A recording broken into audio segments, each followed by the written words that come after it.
प्रदेश की राजधानी भोपाल के राजा भोज एयरपोर्ट को एक बार फिर बम से उड़ाने की धमकी मिली है। गुरुवार को धमकी मिलते ही सभी एजेंसियां अलर्ट मोड पर आ गई हैं। वहीं बीडी एंड डीएस की टीम ने एयरपोर्ट पर सर्च ऑपरेशन शुरू कर दिया है। इधर पुलिस ने मामले में केस दर्ज करते हुए धमकी देने वाले आरोपी को गिरफ्तार भी कर लिया है।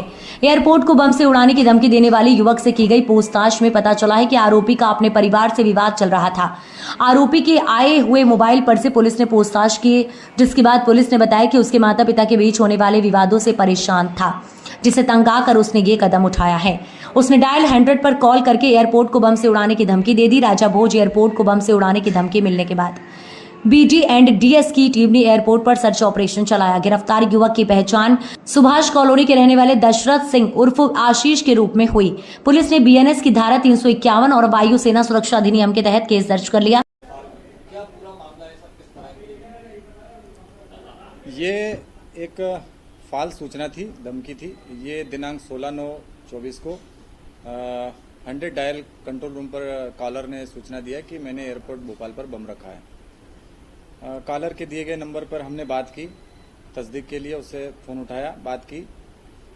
बोला उसने कि सर मेरी पारिवारिक विवाद चल रहे हैं, परेशान हूँ, मेरी सुनवाई नहीं हो रही, इसलिए मैंने ये बम रखने की झूठी सूचना मैंने दे दी है।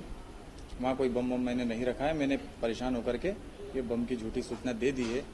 चूँकि एयरपोर्ट पर बम रखने की सूचना उसने दी है, चाहे वो असत्य सूचना हो, उसमें वैधानिक कार्रवाई की गई है, अपराध रजिस्टर्ड कर लिया गया है उस कॉलर के विरुद्ध और उसकी तलाश की जाकर उस पर आगे अग्रिम कार्रवाई की जाएगी। सर, किस तरह की पारिवारिक विवाद बताया उसने? माता पिता और भाई के साथ उसका छोटी छोटी घरेलू बातों को लेकर विवाद चलता रहता है।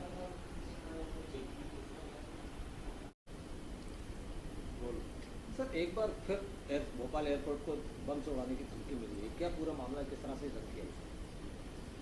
तो रात को लगभग 10:30 के आसपास 16 तारीख को 10:30 के आसपास सीआईएसएफ के पास में फ़ोन आया था कि पुलिस से कि डायल 100 में किसी ने व्यक्ति ने ये जानकारी दी कि उसने बम एयरपोर्ट के अंदर में रख दिया है।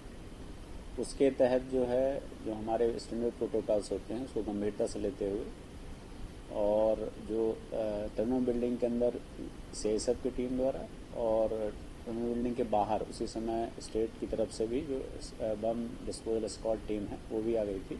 उन्होंने बाहर का परीक्षण किया और अंदर का परीक्षण किया। साथ ही साथ जो हम बम थ्रेट एडवाइजरी कमेटी होती है उसकी बैठक कॉल कर दी गई रात को 10:30 बजे।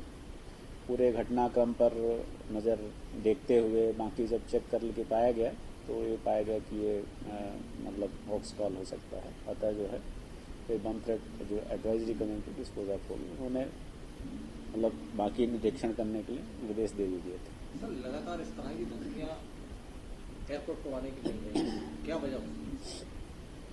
कई बार इसके पब्लिक को इसके परिणाम पता नहीं होते हैं कि काफ़ी ये गंभीर विषय है।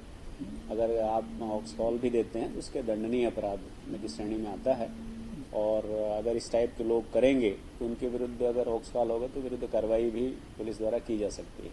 इस मामले में कितनी कार्रवाई? इस मामले में पुलिस द्वारा ऑलरेडी एफआईआर दर्ज कर ली गई है। व्यक्ति को भी चिन्हित कर लिया गया था और व्यक्ति से इंट्रोगेट करने के बाद ये पाया गया, पुलिस ने ये पाया शायद कि उनकी कुछ, उन्होंने जो बताया उनको कि उनको कुछ व्यक्तिगत परेशानी थी, तो उन्होंने इस परेशानी को लाइमलाइट में लाने के लिए एयरपोर्ट को चुना, क्योंकि एयरपोर्ट माना जाता है काफ़ी सेंसिटिव प्लेस है जहाँ पे हर चीज़ को गंभीरता से हम लेते हैं और इससे कोई प्रभाव नहीं पड़ेगा। लोग इस टाइप के भी करेंगे तो हम लगातार उसी तरह के हमारी चुस्ती रहेगी सुरक्षा के मामले में, उसमें कोई ढिलाई नहीं बरती जाएगी। भोपाल एयरपोर्ट के अलावा और कहीं की भी इसने बात कही?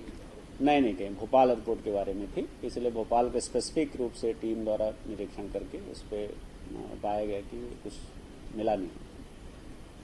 अब लगता है कि लाइमलाइट में आ जाते हैं, उड़ाएगा, नाम आ जाएगा, लेकिन उससे क्या होता है कि बहुत इसके आदमी क्या सोचता नहीं है। हाँ, क्योंकि